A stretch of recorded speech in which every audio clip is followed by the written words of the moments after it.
As we speak, nursing trainees in Ghana for the past 18 months have not been paid their allowances. And it's made life very unbearable for 18 months. 18 months, almost a year and 6 months now. And it's made life very unbearable for our nursing training folks.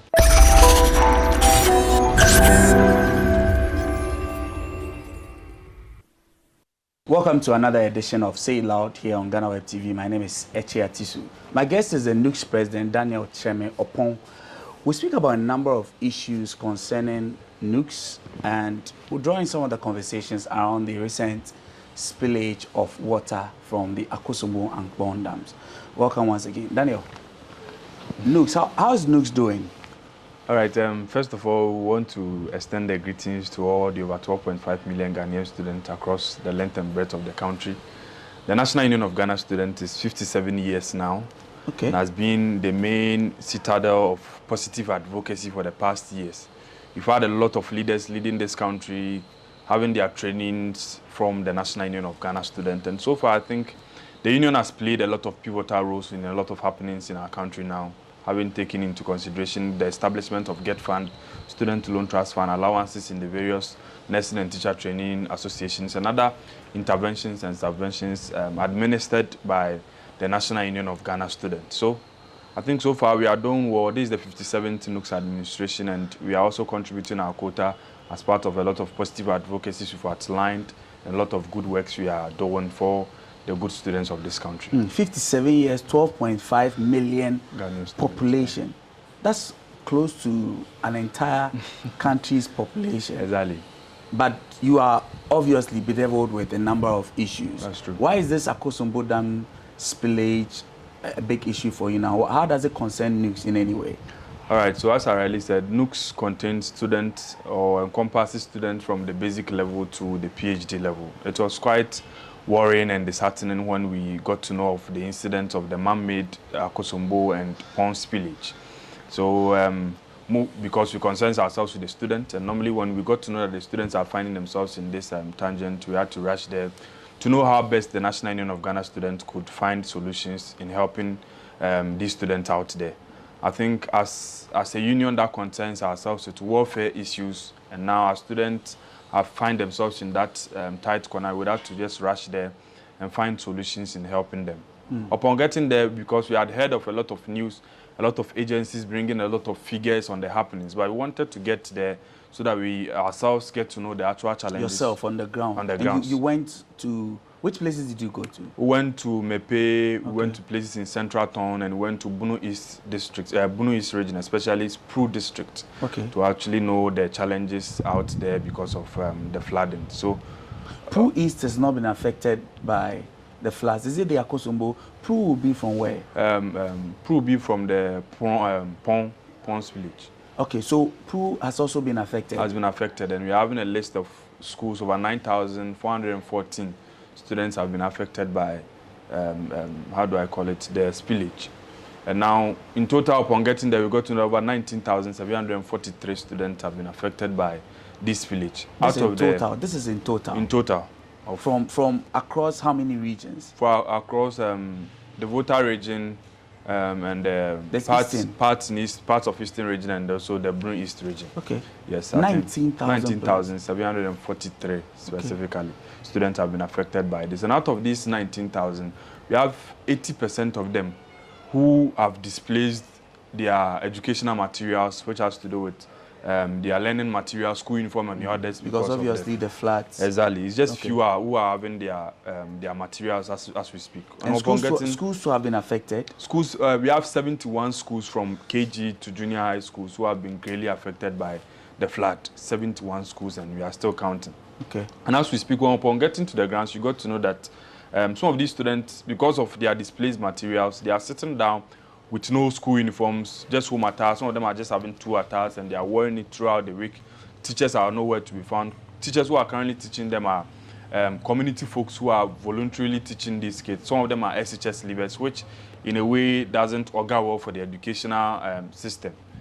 Because already GS have a curriculum system that they are using. So these SHS leavers, though they are doing a very fantastic job fitting the space of these teachers.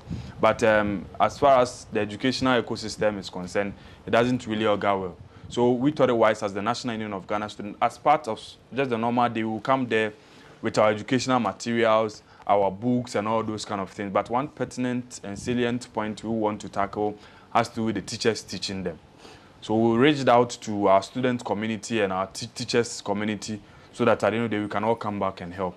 Okay. In a country let me just hold you for a bit. Now, NUGS, of course, you take care of, look at the affairs of students and all that. But why should this be your headache and not that of the Ministry of Education, for instance, and GS of the sort? Why does it have to take or concern NUGS in particular to be doing all this analysis, going around trying to run an assessment of what is happening? All right, so we've engaged the ministry, we've engaged GES, we've engaged the Minister of Education and even the Director of Education Service, GES. Okay. Well, at the time we went there, the minister had already come earlier on to meet the teachers on how best they can quickly come back to the classroom and also restore normalcy. But as we speak, the teachers are greatly affected by this particular thing. And always we say that since these students, the academics of these students we value it so much, we couldn't sit for the academic life to be truncated.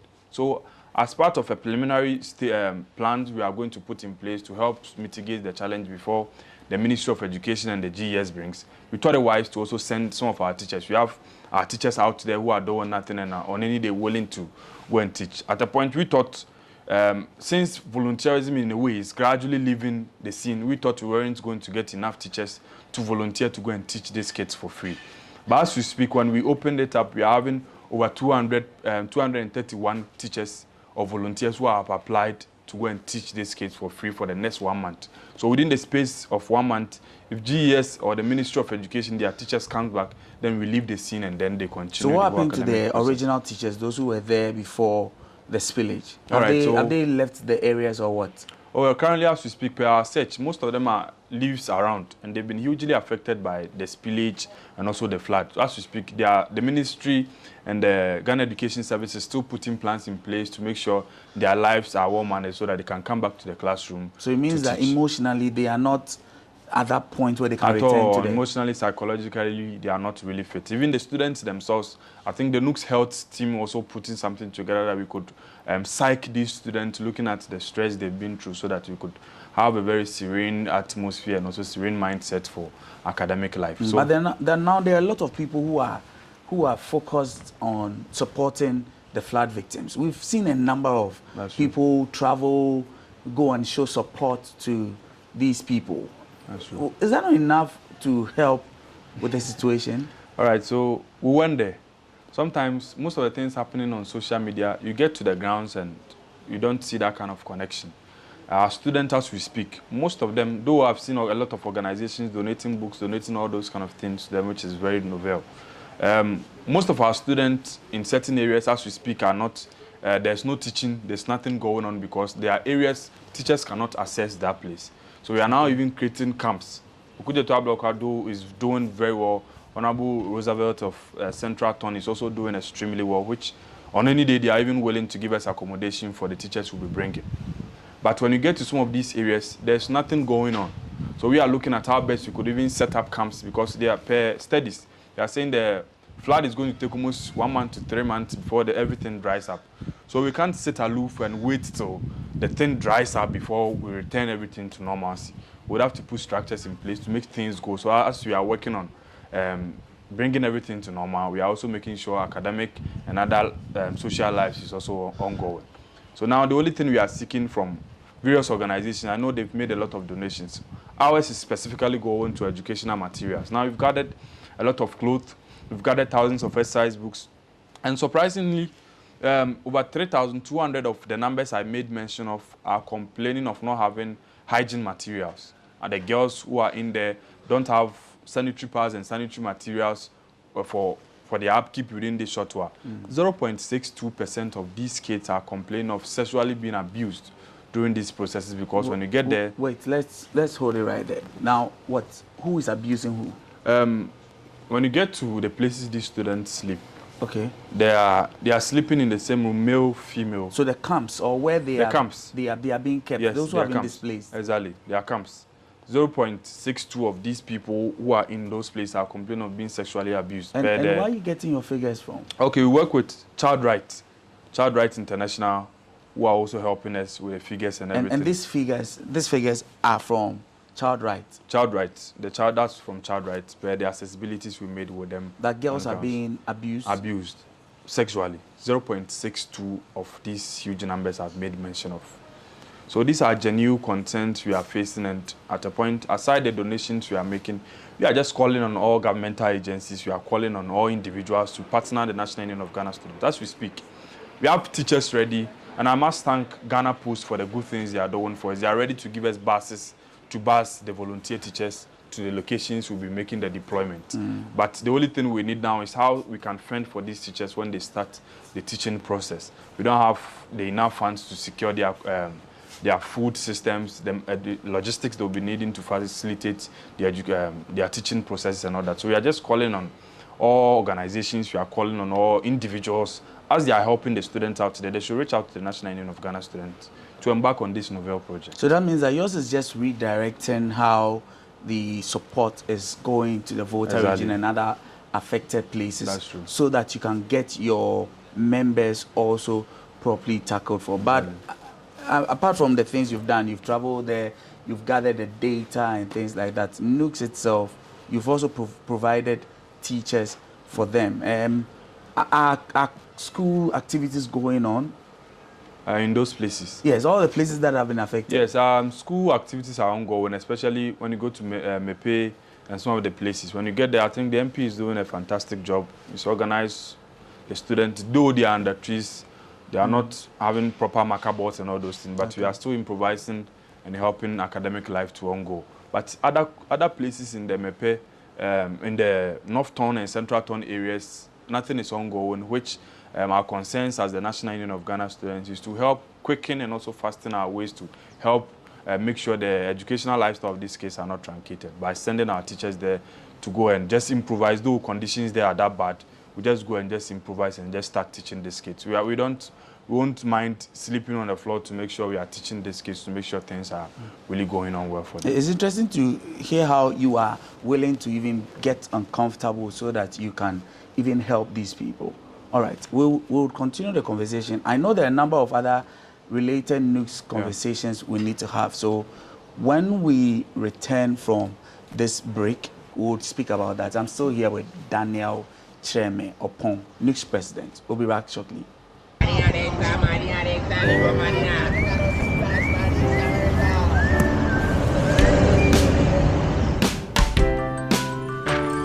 I want you so bad, Alpha Cracker. I want you.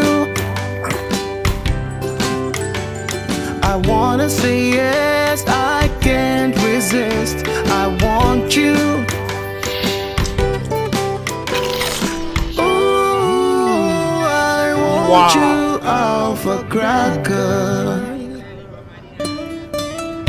I want you so bad, Alpha Cracker. Alpha goodness rich in milk and butter. In Alpha Cracker, yummy and deliciously crunchy. But I can't resist you. Alpha Crackers, simply irresistible. This advert is FDA approved. Welcome back. My conversation is with the NUGS president, Daniel Cherme Opon. Daniel, now Akosombo issues, I believe that we've tackled a number of those issues, but those are not the biggest of the issues that NUGS is facing. I know there are issues to do with some of your members in, for instance, nursing training colleges, and their arrears that have not been paid. What's the situation like right now? All right, thank you. So I think we are a whole of list of issues we'll be tackling in the coming days. I think how the nursing training allowances, teacher training allowances, how our hostel prices are skyrocketing each and every time, and I think so far there've not been any pragmatic steps taken towards it, and our students are now sleeping in libraries and other places. As we speak, nursing trainees in Ghana for the past 18 months have not been paid their allowances. And it's made life very unbearable for 18 months. 18 months, almost a year and 6 months now. And it's made life very unbearable for our nursing training folks in the various how many nursing training, training nurses are we talking about? All right, so as we speak, we are having over 86 plus nursing trainees institutions in Ghana. 86 plus? Yes, okay. Nursing trainees institutions in Ghana, and we are having huge numbers in these institutions. But now these students, they are not on the student loan trust fund, so they can't apply loans because of their allowances. And now the allowances have not been paid for the past 18 months. We clearly understand how hard situations have become in this country.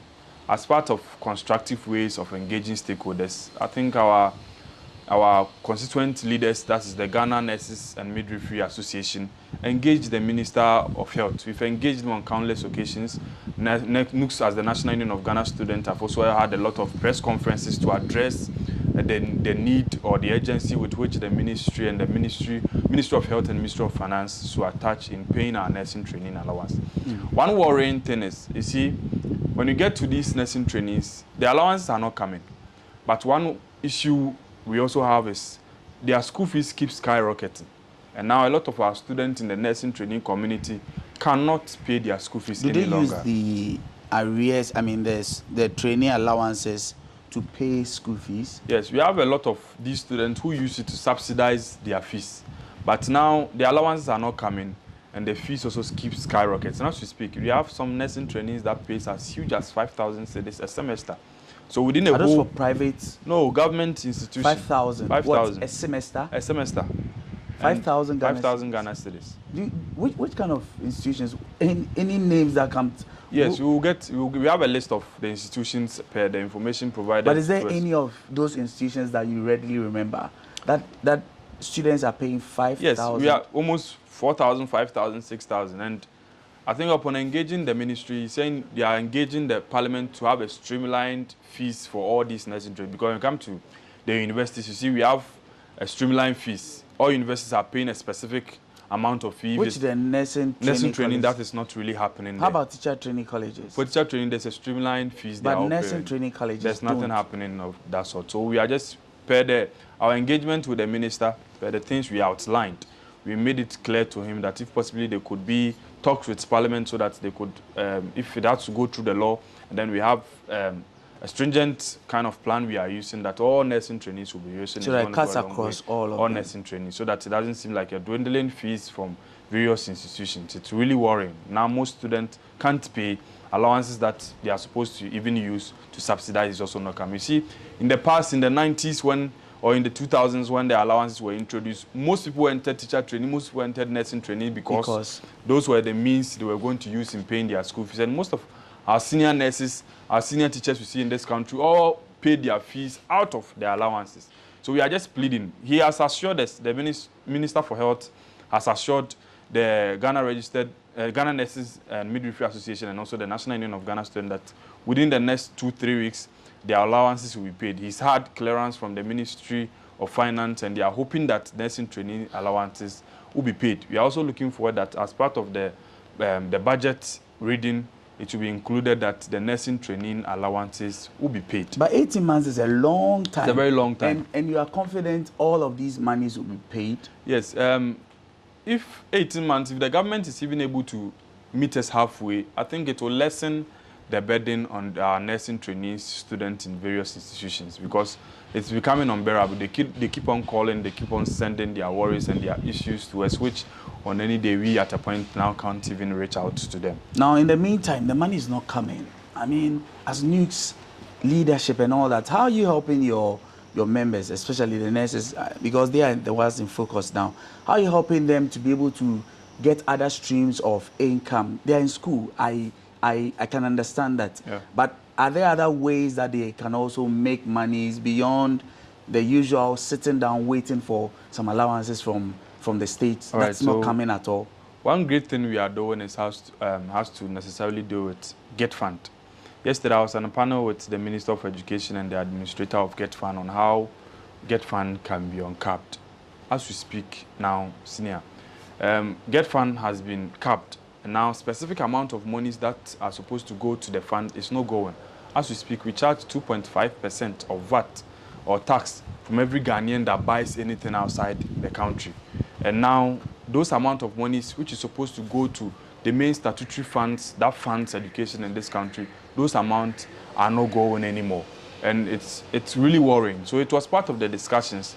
Sometimes out of almost 8 billion that's supposed to come, it's only 1.8 billion that comes to this fund. And now, Get Fund is the main source that also gives Student Loan Trust Fund the amount of monies which are being used to pay allowances and all that. Okay. And now the amount of monies that is due them has been slashed off by the ministry by the introduction of the new act, which has to do with the earmark capping of various organizations. So we are still calling on the government that, as part of considerations, I'm told they'll be taking 17 institutions out of the capping.